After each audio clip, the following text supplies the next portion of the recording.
Alright, we are at the Quick Trip Tuesday morning. I got the money pit wash. Checking my light over here. I already know about these two that don't work. I did not get the trailer wash. It's going to rain Thursday, Friday, and Saturday, apparently. So it's got a quick wash on the truck. This light. I hate this light. I don't know what about it, but my buddy's got a trailer just like this, and he's got issues with those lights and the corner lights up front. It's ridiculous. But I did find my connector I needed. So I'll be able to fix this light. I gotta do that later. I think I might be a little early, so if I have some time while I'm waiting to get loaded, I'll do it there.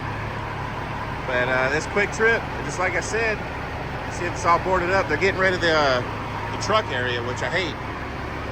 I mean, I kind of hate because we're getting you have less truck parts to buy. All the lights and little things. I barely found that little wiring harness. They don't have all the stuff up front yet. But luckily they had that. Had one in there. So yeah, we got $400. Fuel is $3.59. She don't look too bad. Way better than she was. But I do have that same problem every time I get it washed. My fuel tank. All that dirty water that drips out of here from my chains. Nasty. Man, I wish I could get rid of the headache rack. She would look a little more sexy too.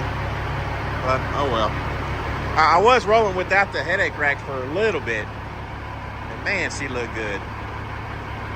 But as I told you, my winches fell off and almost busted my window out and knocked me out. So I was like, nah, let me go ahead and put that headache rack. Not until I can get some half fenders or whatever they're called.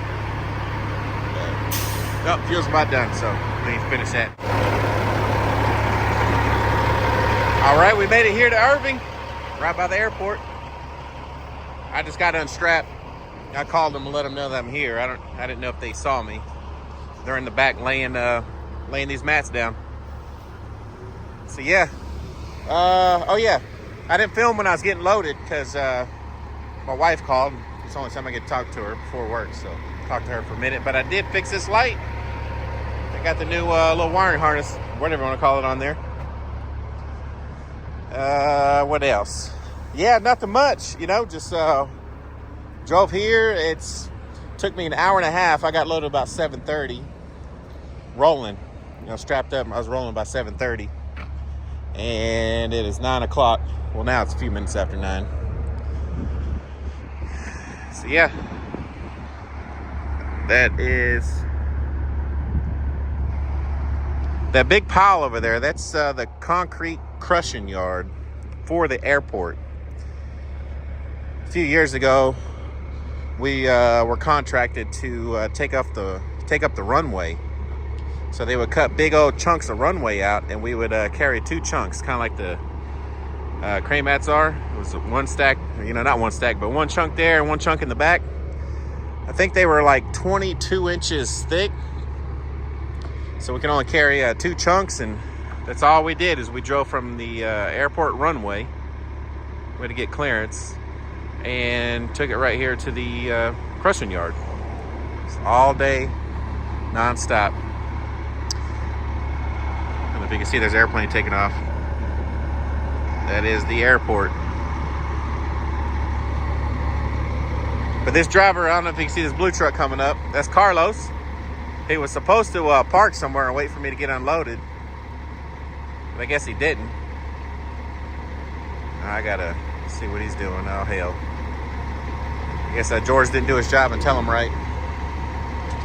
But we were supposed to get unloaded and then wait for the guy that's unloaded to call you and say, all right, I'm done. Come on. So we're gonna, me and Carlos are getting unloaded right here. I don't know where these guys are coming from. Well, they got a little chainsaw, but ditch witch or whatever on that front. What's up, man? Look at this. Look at this guy right here. What's up? You about to be YouTube famous right here. What's up, Brent? Georgie? Huh? Is that Georgie? No, it's making a YouTube video. What you doing over here, man? All right, so that was a buddy of mine, Brent is his name. He's actually the one that got us the account to do the airport runway. He was working for a different company at the time, but now he's working with this company, and they're I guess doing all the line work or boring the lines. I don't know what he's talking about. I'm not a scientist, but it's for Encore, which these crane mats are for Encore because they're working on the power line. So he said it's his second day out here at the airport. I was like, well, I guess since you're doing the Encore's contract, we may run into you from time to time. I was like, yeah, probably. He knows George with First Flight. We've known him a long time. That's that good loader right here.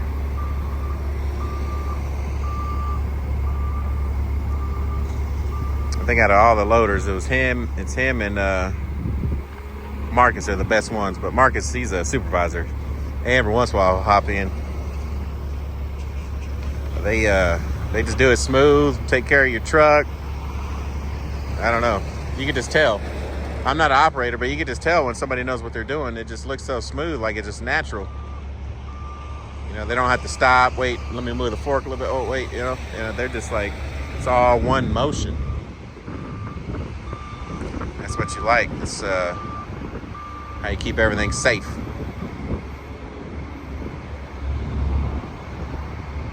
All right, well, let me get out of here and get unloaded. We'll go back for our second load.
good.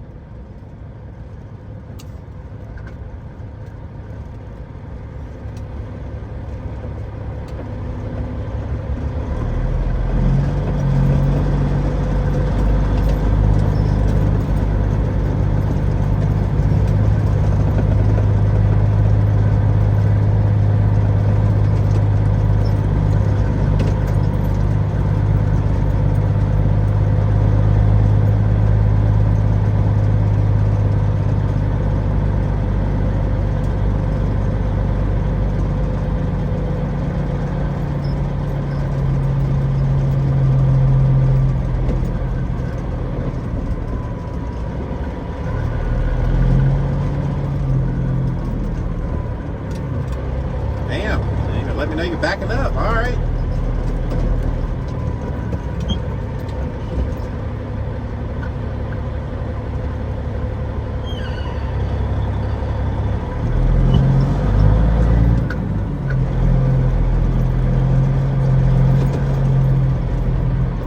Where is she going?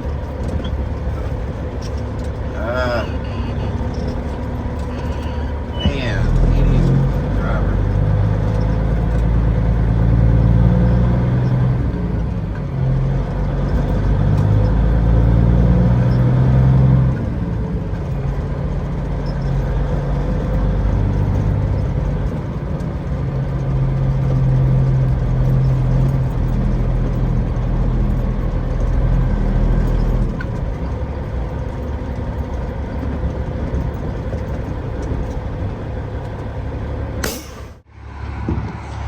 All right, we got our second load. See, this was, I don't know if y'all remember, but it was crane mats all the way down there to the very end. We're running out. Running out quick. All these job sites going out too. Hey, but I forgot to tell y'all. So, Brent, I told y'all he got me the job there at, or got us the job there at the airport, hauling the pieces of the runway to the crusher. Well, he was, I don't know the position, but a supervisor or whatever. He's was one of the guys that just sit in the work truck and watch everybody work. I don't know what the position was called, but he was up there. So anyways, I've known Brent for a long time before that. We used to ride side by sides together and all that back in like 2015, 16, somewhere around there. And there was a lot of miscommunication during that time. And so there was probably about 10 of us, 10 trucks and flatbeds, you know, running. And we got into it. Well, he was getting into it with a lot of drivers. He started, you know, getting pissy with us. We weren't running fast enough, but then they would not have us work every day. And, you know, all these issues. We're like, damn, you know, we're not making money. You lied to us. And so he popped off to me one day. I'm sure he was having some issues too with work and, you know, pressures for whatever reason. But I popped off back to him. We're not really yelling, but we're, you know, our voices were elevated right there on the runway, right there in DFW. And he ended up firing me that day. Said, don't you come back to this job site. That's when I was running under my other friends. I was running under his number, the original guy who had this truck. His name's Kenny. So there was about 10 of us. George was working there too. George was too scared to say anything to him. And he was saying we were running too slow because they paid us by the hour at that job. We were running too slow and who's going to pay for this extra money and not meeting quotas. And then so he had to sign our paperwork at the end of every day, and he was signing mine, and he was telling me that. He's like, well, you gonna pay for it? I'm gonna need you to pay for it. I was like, well, hell, I'm just a worker. You gotta call Kenny. He's the boss. So he just started cussing at me, and that's once he started cussing at me, I kind of got a little upset. So yeah, I got fired. But then a couple days later, he got fired for sleeping in the truck, and they brought me back. It was a stressful time for everybody, for him and for us. But that's in the past. We're friends now. I still see him at family events and everything. I mean, we talk and drink a beer together. We're all good. I actually met him through my wife's family. So whenever they have family events, sometimes he's there, and he's just like family, but he's a good guy. Just a bad day, I guess. So I thought it was funny. I got fired from him right there at that airport, and I saw him again at the same place he fired me from. But all right, man, I gotta fix this every damn time. Oh, I wish I had money to replace those. So yeah, let's go drop these off and see what we can't get ourselves into, because we're only running 2 of these for today. So this is my last one.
we're back at the spot that we delivered to Friday.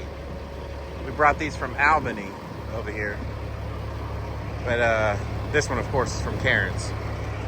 And this is where we delivered those Albany crane mats to. Right by the runway, you'll see an airplane come from right here. Almost scraped the top of our heads. It's about to land on the tarmac. But yeah, so we are going to get unloaded. I'm not too sure about what's after this. There was talks about load some axles, but I don't know if the time is going to work out right, because they want you to load them by 2 o'clock. Early as hell, preload. So I don't know if that time's going to work out. So I'm going to get unloaded here, and then we're going to find out. So this gate keeps blowing closed. Maybe I can stick something right here. But I get a piece of rebar or something, stick in the ground. Let's see if this will work. Nah, that's probably that's a midget rebar.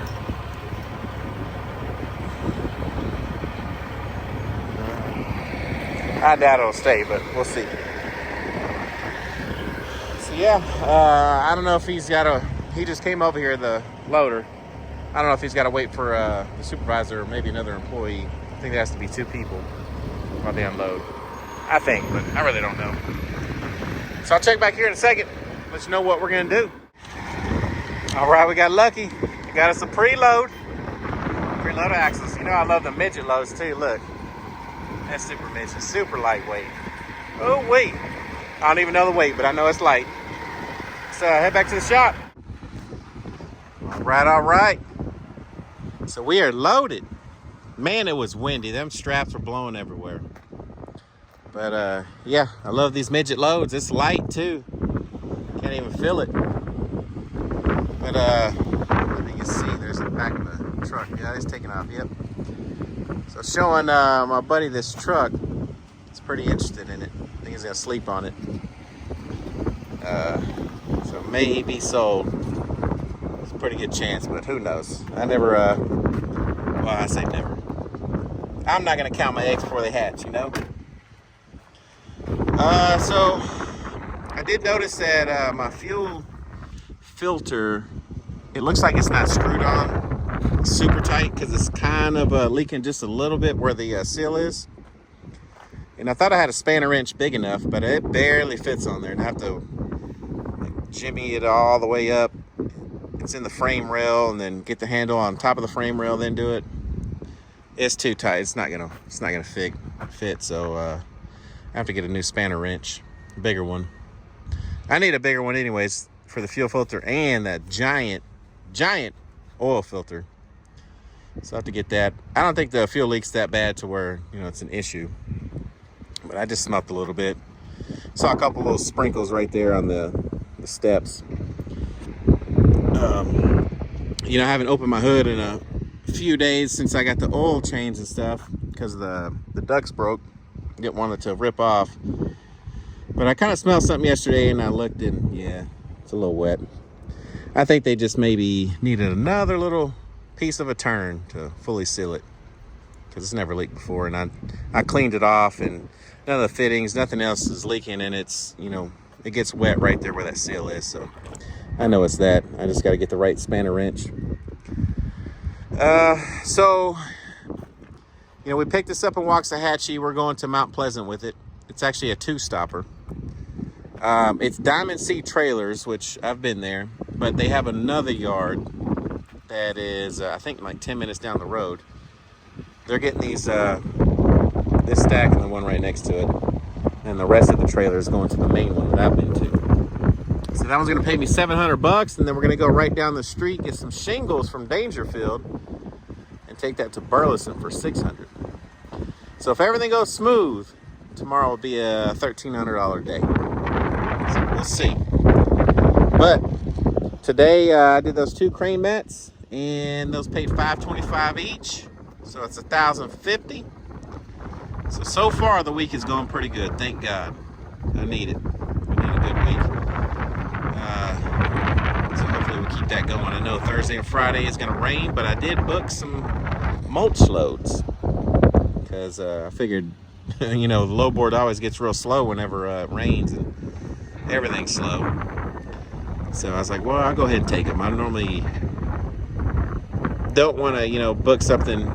I don't think they pay like $5 a mile, but to me that seems cheap. I don't know. So I went ahead and took it. I normally wouldn't, but I saw that it was going to rain, so I was like, well, might as well lock in my day.